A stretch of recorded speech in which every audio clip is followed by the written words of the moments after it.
இன்றைக்கி பறவைகள் பார்க்க போயிருந்தப்போ குட்டி சப்ஸ்கிரைபர் ஒருத்தர் வந்து தேடி வந்தார். அங்கிள் எங்கேயாவது வந்து ஒரு ஆட்டுக்குட்டி வாங்கி கொடுங்கன்னாங்க.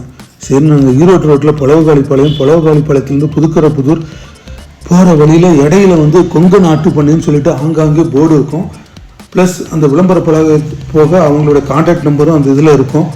அதனால் நீங்கள் ரூட்டு தெரியாமல் தடுமாற வேண்டிய அவசியம் இல்லை. அங்கங்கே கொங்கன் ஆட்டு பண்ணைன்னு சொல்லி போர்டு வச்சுருப்பாங்க. நான் 2 டைம் நிறையா விசிட் பண்ணியிருக்கேன். இவங்க வந்து இயற்கை சூழலில் வயல்களுக்கு நடுவே வந்து பார்த்திங்கன்னா ஆட்டு பண்ணை வச்சுருக்கிறாங்க. நாங்கள் போனதுக்கப்புறம் இவங்க வந்து அங்கே வச்சுருக்கிற ஆட்டெல்லாம் வந்து பட்டியில் கட்டியிருக்க ஆட்டெல்லாம் எங்களுக்கு வந்து அப்படி காமிச்சாங்க.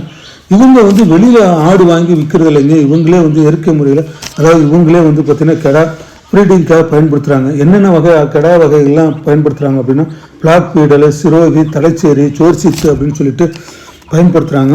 ஆடு மட்டும் இல்லைங்க, கோழி நாட்டுக்கோழியும் வச்சுருக்குறாங்க. அதனால் நீங்கள் வந்து உங்கள் வீட்லேயோ இல்லை தோட்டத்திலேயோ ஆடு கோழி வளர்க்க விரும்புகிறீங்க அப்படின்னா இந்த வீடியோவில் வந்து அவங்களோட கான்டாக்ட் நம்பர் கொடுத்துருக்கேன். தேவைப்படுறவங்க கான்டாக்ட் பண்ணி வாங்கிக்கிங்க. அதுவும் இல்லாமல் இவங்க வந்து இந்த ஆடு கோழியெல்லாம் இயற்கை முறையில் வளர்த்துறதுனால, தோட்டம் வச்சுருக்கிறதுனால இவங்களே வந்து பார்த்திங்கன்னா ஆடு கோழிகளுக்கு தேவையான தீவனமெல்லாம் இவங்களே வந்து வளர்த்திட்டு வராங்க. அதுவும் தீவனங்கள்லாம் என்னென்ன தீவனம் இந்த தோட்டத்தில் வளர்த்துட்டு வராங்கன்னா கோஎஃப்எஸ் 29, கோஎஃப்எஸ் 31, மல்பேரி, சுபா புல், சவுண்டாலு, சூப்பர் நேப்பியர், கம்பு நேப்பியர், ரெட் நேப்பியர்னு சொல்லிட்டு பல வகை தீவன பயிர்கள்லாம் வச்சு தான் வளர்த்துறாங்க. வெளிநாட்டில் நெதர்லாண்டில் வந்து இவங்க ஃபார்ம்ஸுக்கெலாம் வந்து விசிட் பண்ணியிருக்கிறாங்க. அதனால் நாங்கள் அப்படி தான் இன்றைக்கி வந்து ஏற்கனவே ஒரு நமக்கு பழக்கமானவரனால குட்டீஸ் கூட்டிகிட்டு இங்கே தான் வந்தேன். சரி, குட்டீஸுக்கு தேவையான நம்மளே வந்து எந்த ஆட்டுக்குட்டி வேணும் அப்படின்னு சொல்லிட்டு செலெக்ஷன் பண்ணி அவங்ககிட்ட தான் வந்து இன்றைக்கி குட்டீஸ்க்கோசரம் வந்து நாங்கள் ஆட்டுக்குட்டி வாங்க வந்தோம்.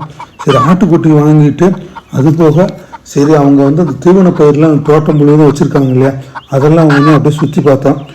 இவங்க வந்து ஆட்டுக்குட்டி கோழி வளர்க்குறது இல்லாமல் இப்போ வந்து அழகி ஆட்டுப்பால் சோப்புன்னு சொல்லிட்டு அவங்க வந்து இப்போ தயாரிச்சுட்டு வராங்க. ஸோ அதனால் தேவைப்படுறவங்க இந்த வீடியோவில் இருக்கிற நம்பரை வந்து கான்டாக்ட் பண்ணிக்கிங்க.